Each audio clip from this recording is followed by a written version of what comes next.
The stars looked cold and distant through the observation window. Lieutenant stood alone, her hands pressed against the glass, watching the planet below. 7 was beautiful once. Green forests covered the northern lands. Blue rivers cut through valleys like veins of life. They had lived there for 10,000 years. Now the planet was dying. 3 months ago, the colony ship's Promise arrived in orbit. They came to study, to observe, to maintain the careful peace between humans, and that had lasted 200 years. Nobody expected disaster. The volcanoes woke up without warning. Deep beneath the surface, something shifted. Pressure built for centuries finally broke free. Mountains exploded. Lava poured across the land like blood from a wound. Ash clouds blocked the sun. The temperature rose until forests caught fire on their own. Watched another volcano erupt in the distance. Orange light painted the clouds from below. She had seen many terrible things in her years of service. War, famine, disease. But watching a whole world burn was something new, something that made her feel very small. The door behind her opened. Captain walked in with heavy steps. He was an old man with gray hair and tired eyes. 20 years of space travel had carved deep lines into his face. He stood beside and looked down at the burning world. "They are proud people," he said quietly. "In 200 years they never asked anyone for help, not once." Nodded, she knew their history. They were predators, hunters. They stood 8 feet tall with scales black as night. Their claws could cut through metal. Their teeth could crush stone. They feared nothing and no one. They looked at humans and saw small, weak creatures, prey animals who somehow learned to build ships and travel between stars. The peace between their species was built on distance. Humans stayed away from worlds, stayed away from human worlds. They traded sometimes. They talked sometimes. But they never trusted each other. "They sent a message," continued, "a distress beacon coming from the northern breeding grounds." Turned sharply, "The nurseries." "Yes." She felt her heart beat faster. The nurseries were the most sacred places in their culture. No outsider had ever seen them. No outsider was ever allowed within 50 kilometers. They guarded their young with a fierce protection that bordered on madness. They would kill anyone who came too close. They would die before letting alien eyes see their children. For them to send a distress call from there meant only one thing. They had no other choice. Navigator's voice crackled over the speaker system. "Captain, we have coordinates. The signal is coming from the Valley of First Birth. Thermal readings show the whole area is surrounded by lava flows. Multiple dens are cut off from escape routes." Closed his eyes for a moment. When he opened them again, there was something hard in his gaze, something decided. "Prep a shuttle," he ordered. "Lieutenant, you will lead the ground team." Straightened her back. "Yes, Captain." She walked quickly to the shuttle bay, her mind racing. The team was already gathering when she arrived. Medic was checking her equipment, her small hands moving with practiced speed. She was young, barely 25, but had seen her work miracles with dying patients. Engineers and stood by the shuttle door, arguing quietly about heat shields and protective gear. They were siblings, twins actually, and they fought constantly but worked together like 2 hands of the same body. Security officer was loading weapons, though doubted guns would help them against lava. "Listen carefully," said, and they all turned to face her. "We are going into a place no human has ever been. They may welcome us. They may try to kill us. We do not know, but they asked for help and we will give it." Raised her hand. "Lieutenant, why would they ask us? They hate humans." "They do not hate us," corrected. "They think we are weak. There is a difference." She paused, looking at each of them in turn. "Today we show them that weak does not mean useless." The shuttle launched 10 minutes later, sat in the pilot seat, guiding them down through clouds of ash and smoke. The heat outside was incredible. Warning lights flashed across her console. The shuttle's outer shell groaned under the temperature stress. 30 seconds to landing zone," announced. Her voice was steady but her hands shook slightly.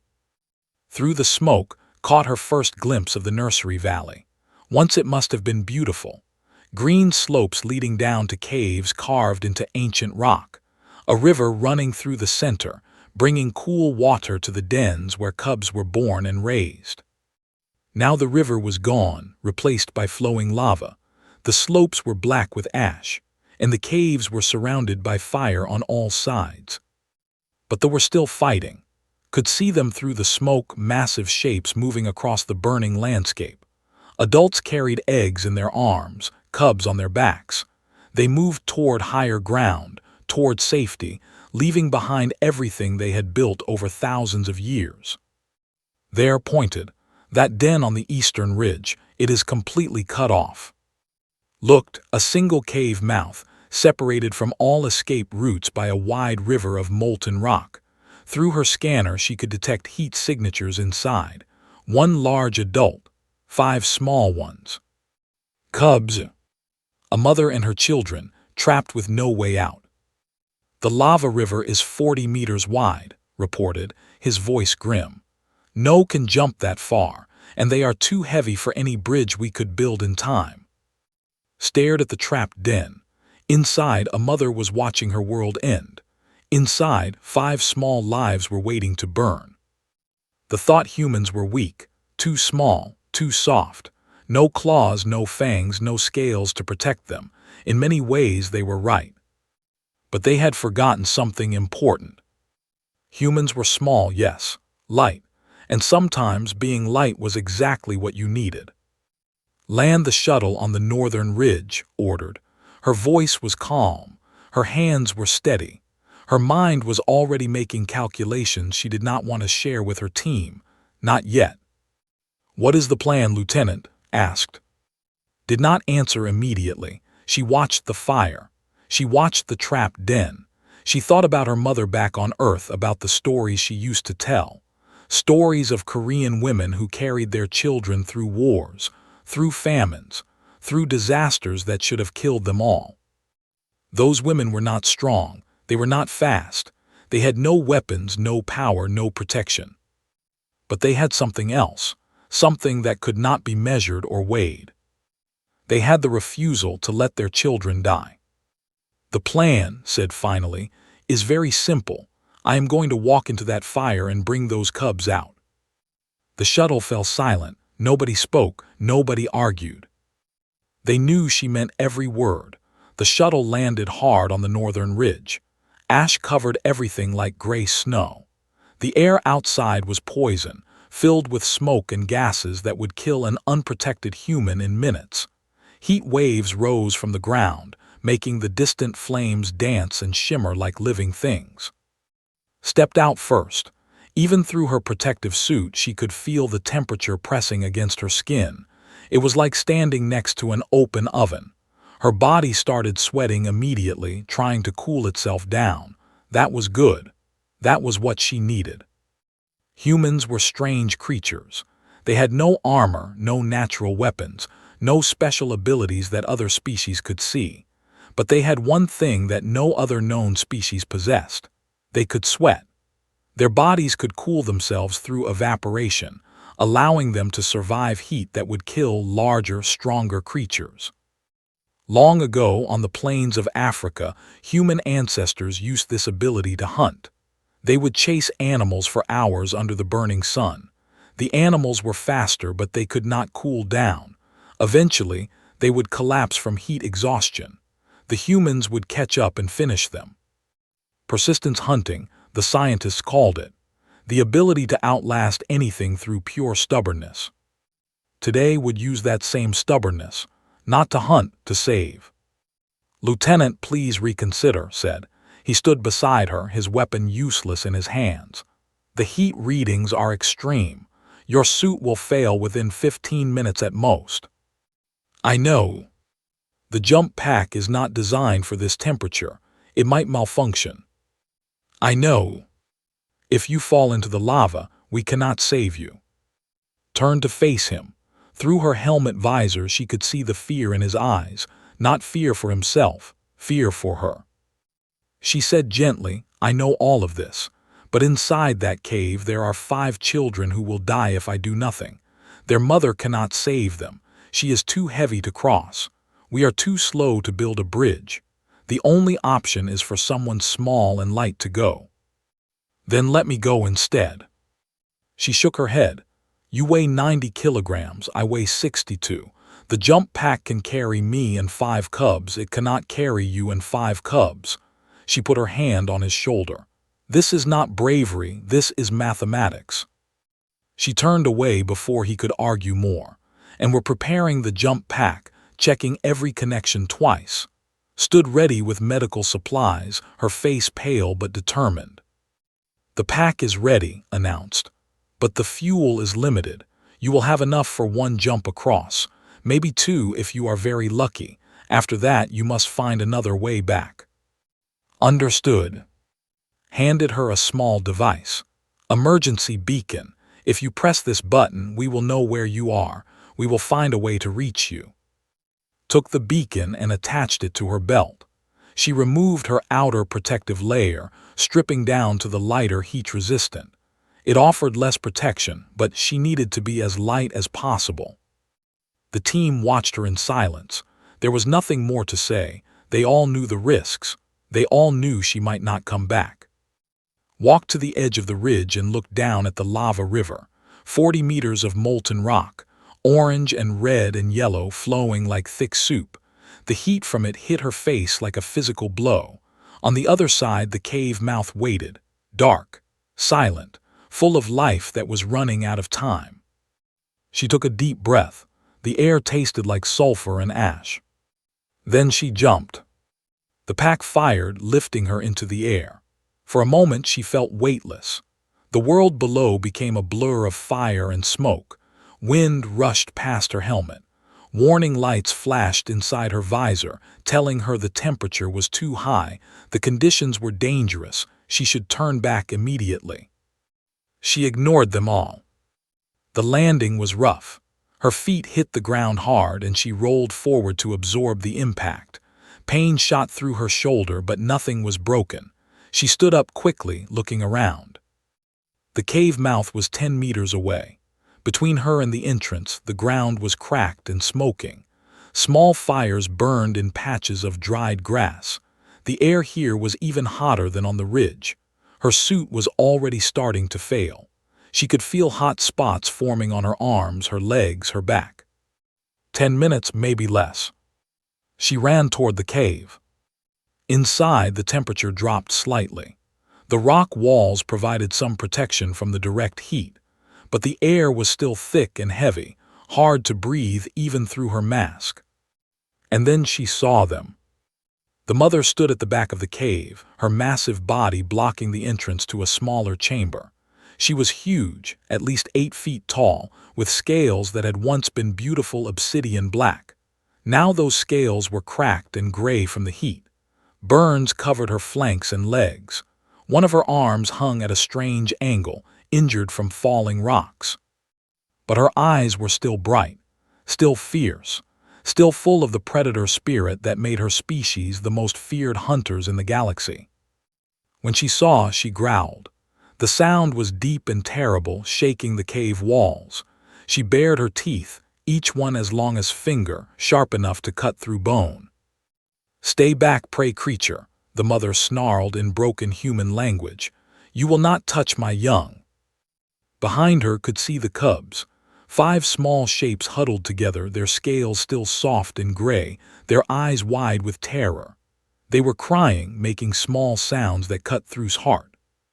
She raised her empty hands, slowly, carefully. "I am not here to hurt them," she said in. Her pronunciation was terrible, but she had studied their language for years. "I am here to save them." The mother laughed. It was a bitter, broken sound. "Save them, you? A small soft thing with no claws, no teeth. The fire will kill you before you reach the lava river." "Maybe," admitted, "but I can carry them, all 5. I can cross the lava. I can get them to safety." "Why?" the mother's voice cracked. "Why would you risk your life for predator young? We have always called your kind weak. Prey, we have never shown you respect." Looked at the cubs. They were so small, so scared. Just children caught in a disaster they could not understand. "Because they are children," she said simply. "Because no child deserves to burn, not human children, not any children anywhere." The mother stared at her. The growl faded from her throat. Something changed in her golden eyes. Something softened. "You are strange creatures," she whispered. "We thought we understood you. We were wrong." A piece of the ceiling collapsed, sending sparks showering down. One of the cubs screamed. Time was running out. "Please," said, "let me take them, let me try." The mother looked at her children, then at the fire closing in around them, then at the small human woman standing before her, sweating and shaking but refusing to run away. She stepped aside. "Take them," she said. "Keep them safe, promise me." Walked forward and knelt beside the cubs. They flinched away at first, afraid of this strange creature, but she held out her hands, palms up, and waited. "I promise," she said. One by one, the cubs came to her. One by one, they climbed into her arms, onto her back, clinging to her suit with their small, soft claws. 5 lives, 40 kilograms of trust. Stood up slowly, feeling the weight settle across her body. It was heavy, so heavy, her muscles already ached. But she had carried heavier things: grief, loss, the memory of everyone she could not save. This time would be different. This time she would not fail. The weight of 5 cubs pressed down on its body like stones. 2 clung to her chest, their small claws digging into her suit. 2 more wrapped around her back, their faces buried against her neck. The smallest one she held in her arms, cradled against her stomach like a human baby.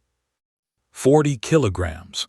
It did not sound like much, but after carrying it for 5 minutes in extreme heat, it felt like the weight of the whole world. The mother stood at the cave entrance, watching. Her golden eyes followed every movement made. There was something in those eyes that had never seen in a before. Hope. Desperate, fragile hope. "There is a path," the mother said. Her voice was rough with smoke and emotion. "Stone outcroppings across the lava flow. They lead to the far ridge, but they are small, narrow. I would break them with one step." "Show me," said. The mother pointed with her injured arm. Through the smoke and heat shimmer could barely see them. Dark shapes rising from the orange lava. Some were large, some were tiny. The gaps between them varied from half a meter to almost 3 meters. A path designed for something small, something light, something that could jump and balance and never stop moving. "The stones will hold my weight?" asked. "For a moment, perhaps 2. If you stop, they will sink. You must keep moving, always moving." Nodded. She had run marathons on Earth. She had trained in deserts, in jungles, in every harsh environment humans could find. She knew how to keep moving when her body begged her to stop. She knew how to ignore pain, ignore exhaustion, ignore the voice in her head that said it was impossible. "One more thing," the mother said. She reached out with her good arm and touched his face. The touch was gentle, almost tender. "If the fire becomes too much, if you cannot make it, do not let them burn. Do not let my children suffer. Promise me this too." Understood what she was asking. A quick end instead of a slow, painful death. The request of a mother who loved her children more than her own survival. "I promise," said, "but it will not come to that." She turned and walked out of the cave. The heat hit her immediately. Her suit's cooling system screamed warnings. Temperature critical, failure imminent. She had maybe 8 minutes before her body started to shut down. 8 minutes to cross 40 meters of hell. The first stone was 3 meters from the cave entrance. Took a breath, said a small prayer to ancestors she barely remembered, and jumped. She landed hard. The stone wobbled beneath her feet. She felt it start to sink and immediately jumped again, pushing off toward the next outcropping. The cubs cried out in fear, clinging to her body.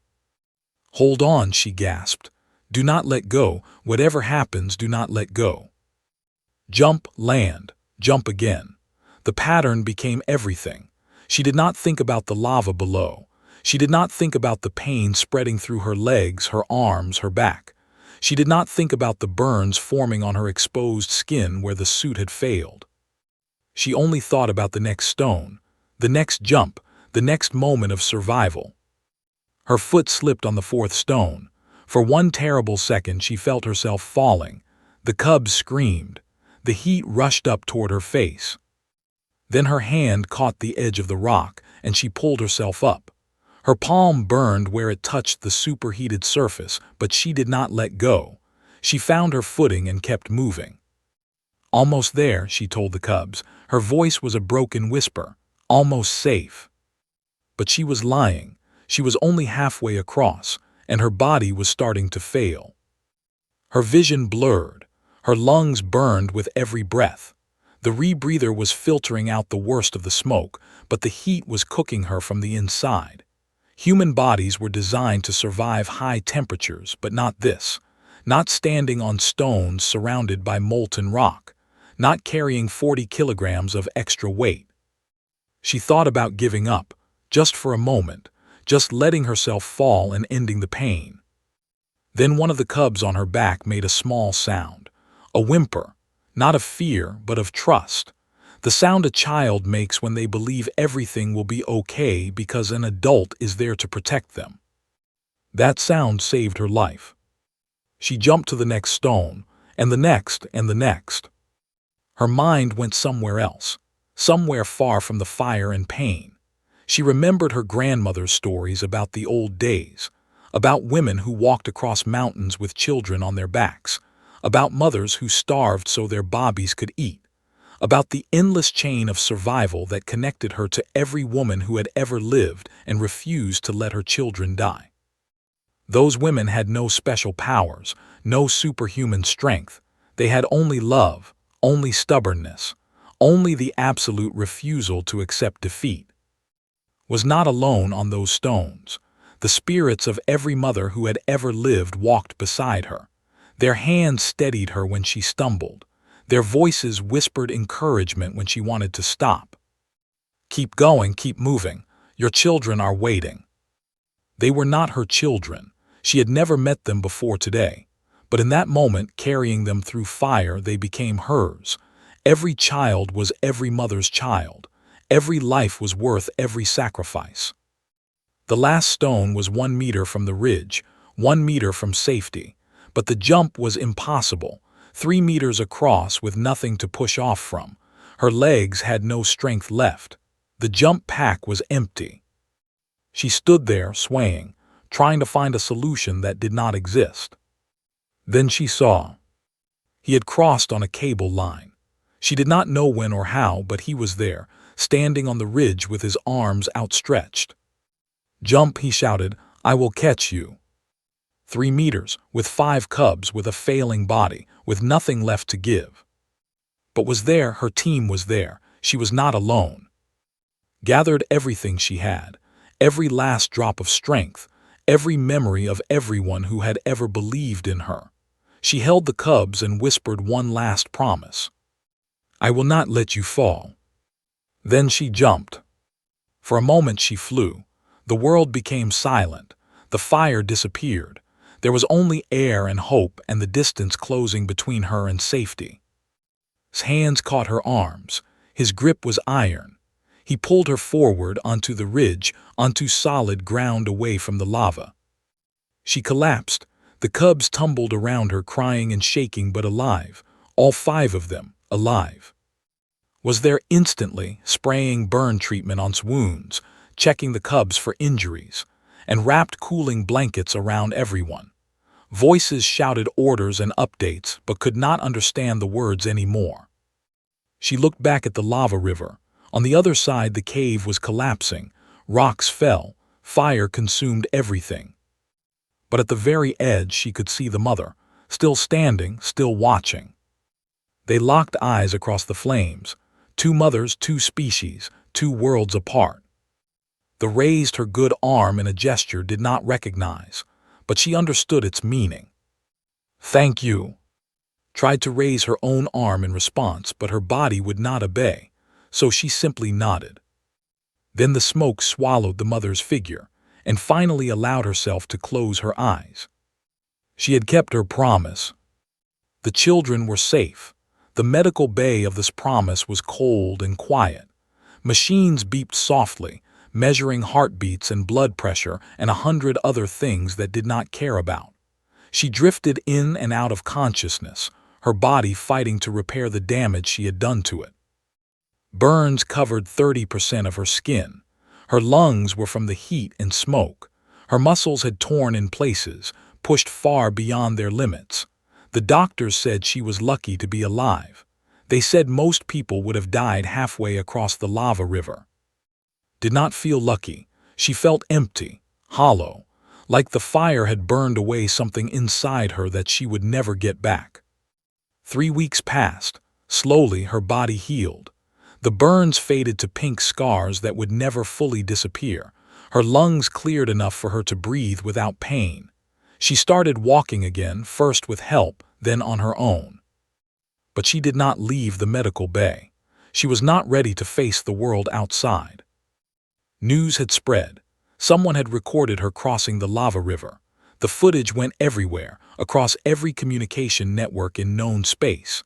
Billions of beings watched a small human woman walk through fire with 5 cubs in her arms. They watched her fall and rise again.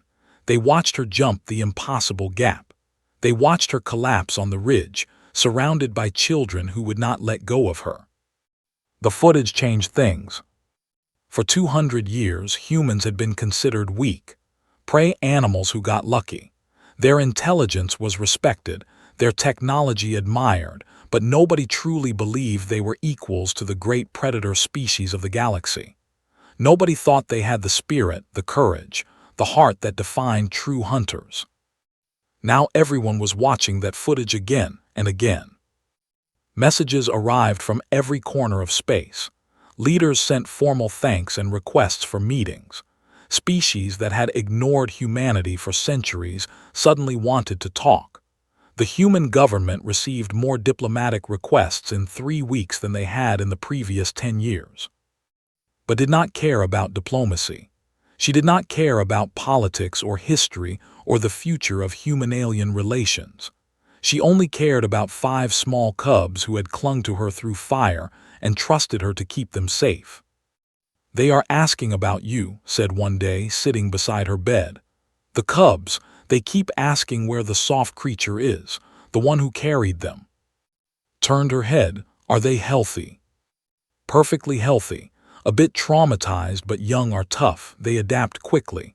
Paused. "The mother survived too. She found another path out. She has been waiting outside the ship for days asking to see you." "The mother?" "She refuses to leave. The other have tried to convince her, but she says she will not go until she has spoken with you, until she has thanked you properly."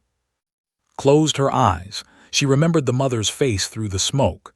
The fear, the hope, the terrible choice she had to make, trusting a stranger with everything she loved. "I am not ready," whispered. "I know," said gently, "but she is not asking you to be ready. She is asking you to be there." Another week passed. Strength returned slowly. She started eating solid food again. She walked the corridors of the ship, feeling the stares of crew members who did not know what to say to her. Some called her a hero. Others said she was crazy. A few said nothing at all, just looked at her with something like wonder in their eyes. Captain visited her every day. He told her about the diplomatic developments. The High Council had formally requested a new treaty, not just a peace agreement but a true alliance. They wanted to work together with humans, trade, cooperate, share technology and knowledge. "They have never asked this of any species," said. "In 10,000 years they have always stood alone. Now they are reaching out to us, because of you." "It was not because of me," replied. "It was because of them, the cubs. Children make people see things differently." Smiled. It was a sad, tired smile. "Maybe, but someone had to carry those children out. Someone had to show them that we are more than they thought. You did that. Whatever happens next, you changed history." On the 4th week, finally left the medical bay. She dressed in a simple uniform, brushed her short black hair and looked at herself in the mirror. The woman looking back at her seemed older somehow, more worn. The scars on her face and arms would never fully heal. But her eyes were still the same, still steady, still determined.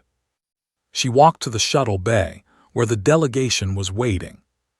There were 12 of them, elders of the highest rank, their scales polished and gleaming, their postures formal and proud. They wore ceremonial robes and carried ancient symbols of their people. They looked at as she approached, and she saw something new in their eyes. Not contempt, not dismissal. Respect. But was not looking at the elders. She was looking at the female standing at the back of the group, the one with burned scars across her flanks and an arm that still hung slightly wrong, the one with 5 small cubs clustered around her legs, their soft gray scales pressed against her body. The mother. They stared at each other across the shuttle bay, 2 beings from different worlds, 2 mothers who understood something that politics and diplomacy could never capture. The cubs saw and broke away from their mother. They ran toward her, making small, excited sounds, their tails wagging like happy puppies. They crashed into her legs and wrapped their arms around her, burying their faces against her body. Knelt down and hugged them back. Tears ran down her face. She did not try to stop them. "Soft creature," one of the cubs said in broken human language. "You came back." "I promised," whispered. "I always keep my promises." The mother approached slowly. Her massive form cast a shadow over in the cubs, but there was no threat in her presence, only warmth, only gratitude. She knelt down too, bringing her eyes level with. This close could see the details of her face, the ancient scars from old hunts, the new burns from the fire, the golden eyes that had seen so much pain and still found room for hope. "Among my people," the mother said, "there is a word. It means one who walks through fire for another, one who puts another's life above their own. It is the highest honor we can give." She reached out and touched his forehead with one massive claw. The touch was gentle, almost tender. "You are," she said. "From this day until the stars grow cold, you are. My children are your children. My blood is your blood. My people will never forget what you have done." Looked at the cubs still clinging to her. She looked at the mother who had trusted her with everything. She looked at the elders watching with expressions she could finally read. Not prey, not weak, not small. Something else entirely. "Thank you," she said. It was not enough. There were no words that would ever be enough, but it was all she had. The mother smiled. It was a strange expression on a face, but understood it perfectly. "No," the mother replied, "thank you." Outside the ship, the ruined planet still burned, but somewhere in that destruction, something new was being born, a bond between species, a bridge across the stars. Built by a small human woman who walked through fire because she refused to let children die. 1 year later, the galaxy was different. The treaty signing took place on a neutral station between human and space. Representatives from 60 different species watched as Captain and High Elder pressed their seals onto the document. It was the most significant diplomatic moment in human history. An alliance with the most powerful predator species known to exist. Stood at the edge of the ceremony hall, wearing her dress uniform with all its new medals and honors. She did not like the attention. She did not like the speeches or the cameras or the endless questions from journalists who wanted to know how it felt to be a hero. It felt like nothing, she always told them. It felt like doing what needed to be done. But something inside her had changed. She saw the universe differently now. She understood things she had not understood before. The ceremony ended. Diplomats mingled and talked and made promises they might or might not keep. Slipped away from the crowd and walked to a quiet observation deck overlooking the stars. She was not alone for long. The mother found her there. She moved quietly for such a large creature, her claws clicking softly on the metal floor. She stood beside and looked out at the stars. My children ask about you often, she said. They want to know when the soft creature will visit again. Smiled, tell them I will come soon, when this ceremony business is finished. They will hold you to that promise. I know, I always keep my promises. They stood in comfortable silence. Outside the window, ships moved between stations. Human ships, other species too, drawn to this moment of history. The universe was changing and everyone wanted to see what would happen next. I have been thinking, the mother said eventually, about what you did, about why you did it. I still do not fully understand. What is there to understand? You are prey, we are predators. In the natural order, you should run from us, fear us. Instead, you walked into fire to save our young. She shook her massive head. It does not make sense. Thought about the question. She had been asked it many times by many different beings. Her answers were always the same, but nobody seemed satisfied. Among humans, she said slowly, there is a belief. We call it compassion. It means caring for others even when there is no benefit to yourself, even when it costs you everything. This is a strange belief for prey species. Maybe, but it is what makes us human. She turned to face the mother directly. When I saw your children in that cave, I did not see predator cubs. I did not see enemies or threats or aliens. I saw children, just children, scared and small and needing help. But they could grow up to hunt your kind, to kill your people. Maybe, or maybe they could grow up to be friends, allies, partners. The future is not written yet. It can be anything we choose to make it. Paused. I chose to give them a future. Whatever they do with it is up to them. The mother was quiet for a long time. When she spoke again, her voice was different, softer, more thoughtful. For thousands of years, my people have believed that strength is everything. That power decides who lives and who dies. We looked at humans and saw weakness. We saw prey animals pretending to be equals. She turned to face, her golden eyes shining in the starlight. We were wrong. You showed us that. Not with weapons or armies or threats, with 5 children in your arms and a promise you refused to break. She reached out and took his hand in her massive claw. The gesture was strange and awkward, but its meaning was clear. You are small, she said.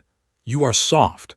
You have no claws or fangs or armor, but you have something we did not know existed, something that cannot be measured or weighed.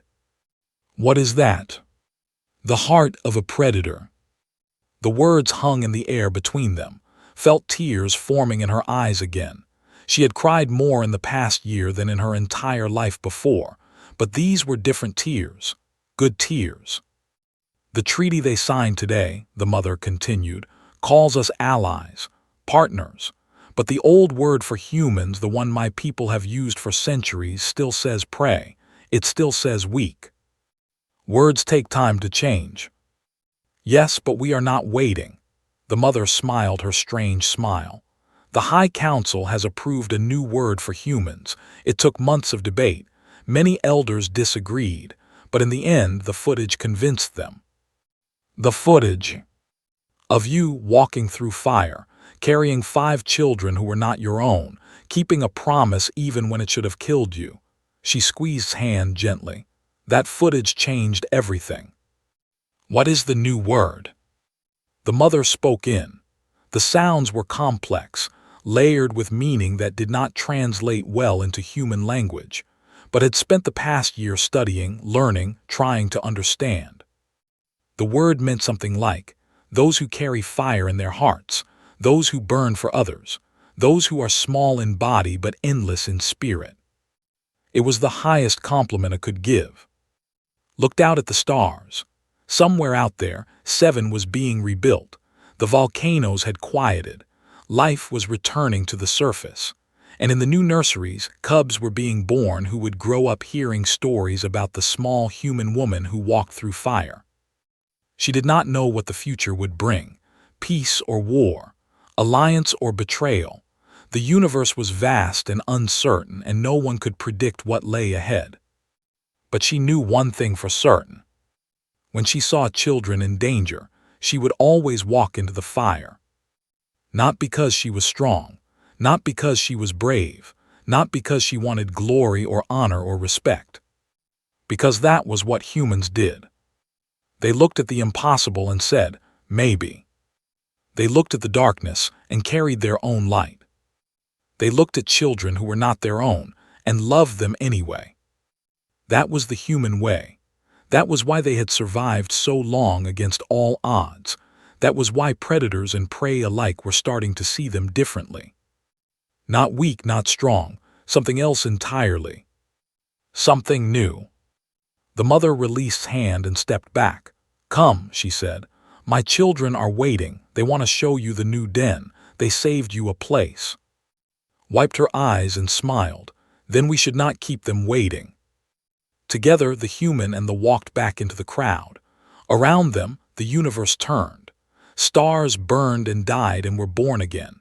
Species rose and fell and changed in ways no one could predict. But somewhere in all that vastness, a small flame burned. A flame lit by a woman who walked through fire because she refused to let children die. That flame would never go out. As long as humans existed, it would burn. And the galaxy would remember. The den was ablaze. She carried 5 predator cubs out in her arms. And nothing was ever the same again.